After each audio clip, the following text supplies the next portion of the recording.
तेजी आज के सत्र में दिखी है, आधे % की तेजी, लेकिन फिर भी सबसे कम तेजी। वही इंडिविजुअल स्टॉक्स की बात करें तो डाबर 1% तक गिर चुका है।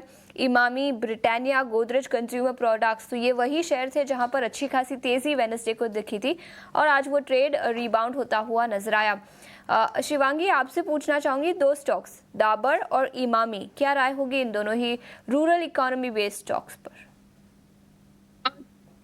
फोकस ज्यादा यहाँ पे कंजम्पशन स्पेस में है मेरा ओवरऑल। अगर हम बात करें तो चाहे वो डाबर हो, टाटा कंज्यूमर हो, और हमने देखा है थोड़ी बहुत एक अच्छी मूव आईटीसी में भी हमने देखने को मिला है।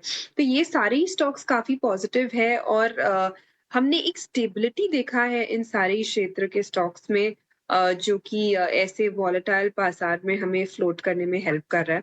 तो डाबर या टाटा कंज्यूमर दोनों ही काफ़ी अच्छे प्रेफर्ड पिक्स हैं ऐसे बाज़ार में, और इनको हम नज़र रख सकते हैं फॉर अ क्विक गेन्स। और लंबी अवधि के लिए भी स्ट्रक्चर जो है वो काफ़ी पॉजिटिव लग रहा है। डाबर इनफैक्ट लोअर ज़ोन से एक बॉटमिंग आउट स्ट्रक्चर दिखा रहा है, और टाटा कंज्यूमर जो है हायर ज़ोन्स पे काफ़ी अच्छी स्ट्रेंथ दिखा रहा है।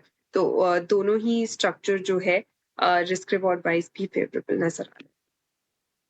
तो रिस्क रिवॉर्ड वाइज फेवरेबल दोनों ही स्टॉक्स, इमामी, टाटा कंज्यूमर और कई सारे एफएमसीजी स्टॉक्स पर हमने चर्चा की, लेकिन मेटल सेक्टर से टाटा स्टील पर भी नजर डालेंगे। बड़ी खबर निकल कर आई थी वेडनेसडे शाम को, कंपनी ने कहा कि टाटा स्टील नीदरलैंड्स ऑपरेशंस में कंपनी ट्रांसफॉर्मेशन करना चाहता है। उसके बाद एनालिस्ट के साथ कॉन कॉल हुआ, 500 मिलियन यूरोस तक नीदरलैंड्स ऑपरेशंस के कॉस्ट कम होते हुए नजर आ सकते हैं। तो 10 से 15% तक कंपनी के फिक्स्ड कॉस्ट कम होंगे।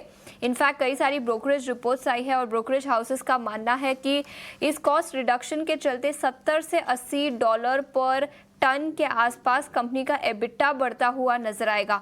Over a period of time gradual process होगा, लेकिन अगले 1.5-2 साल की बात करें तो इसे इग्नोर नहीं करना चाहिए, ऐसा ब्रोकरेज हाउसेस का मानना है। और इस पॉजिटिव खबर के चलते टाटा स्टील करीब 5% आज के सत्र में चढ़ चुका है।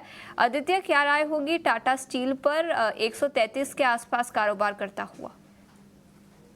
बिल्कुल, देखिए न्यूज़ की तरह स्टॉक भी वैसा प्राइस एक्शन दिखा रहा है, उस तरीके का यहाँ पे वॉल्यूम एक्शन भी है। स्टॉक 5% प्लस है और यहाँ पे एक पॉजिटिव रुझान ही बनाना चाहिए। टेक्निकली स्टॉक ने higher high, higher low pattern बनाना चालू कर दिया है, जो एक पॉजिटिव संकेत है शॉर्ट टर्म टाइम फ्रेम पे। तो यहाँ पे बाय का ही नज़रिया रहेगा।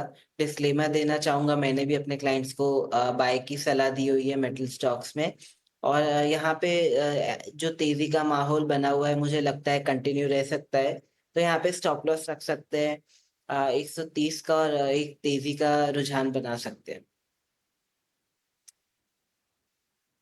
बस एक पॉइंट आपको नोटिस करवाना है, 51,000 का लेवल बैंक निफ्टी ने दिखा दिया स्क्रीन पर। अगर आप देखें तो 51,000 के ऊपर आके ट्रेड करने शुरू कर दिया है। जैसे मैंने आपको कहा था कि बैंक निफ्टी का लेवल तो ऑलरेडी 50-800 पार है। ध्यान रखिएगा, एक एक शब्द को आप गौर से सुनिएगा।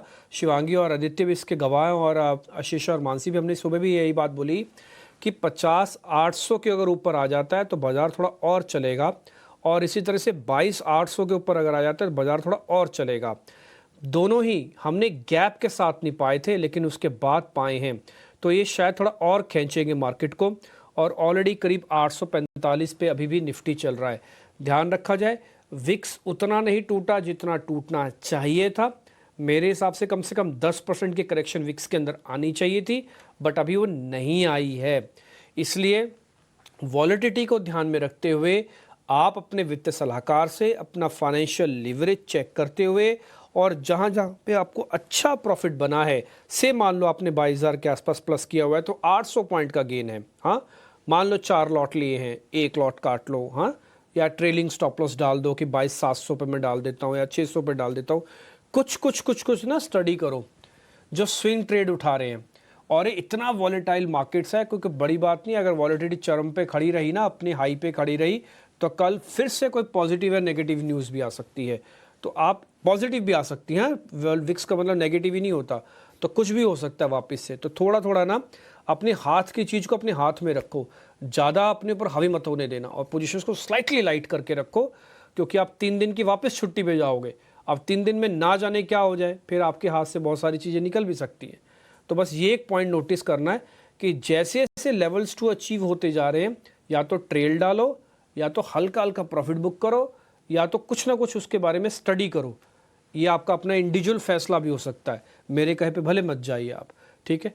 Back to the other anchors, Mansi या फिर आशीषा, अपने कंटिन्यू करिए प्लीज क्वेश्चंस को। ओके, तो चलिए, निफ्टी बैंक निफ्टी में तो स्ट्रेंथ है ही, लेकिन साथ ही ब्रॉडर मार्केट्स में मिड कैप में भी 850 अंकों की मजबूती का रुझान देखने को मिल रहा है। चेयरफुल है मार्केट, उम्मीद यही करके चलते हैं कि शुक्रवार का सेशन फर्स्ट हाफ में जिस तरह की मजबूती है इंटैक्ट रहे ड्यूरिंग द एंटायर सेशन।